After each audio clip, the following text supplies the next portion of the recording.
Hello guys and welcome to AI Basics. In this tutorial, we're gonna look at how to download an image from Adobe Firefly without the watermark. Now let's begin. Well, as you can see, I have already generated an image and now I'm gonna download something. I'm simply gonna download this image. Here's the More Options button. Let's click on it and then download.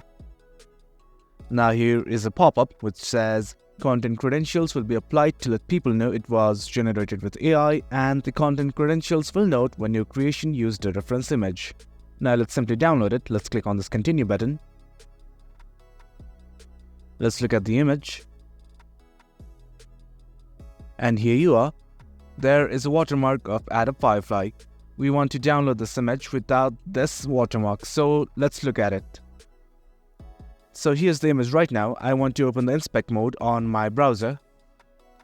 Now I have opened the inspect mode on my browser. I'm simply going to click on this button and hover over an image that I want to download. For instance, I want to download this image. Let's click on it.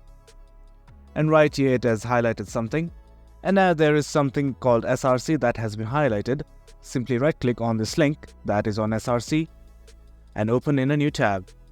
Now here is your image without the watermark. Simply right click again, save image as. You can save it as anything and simply click on save. Now let's again look at the image. You have successfully downloaded the image with no watermark. And that's it guys, that's how you download an image from Adobe Firefly without watermark. Hope you guys found this video informative, and for more content like this, do remember to hit like, share and subscribe. Thank you.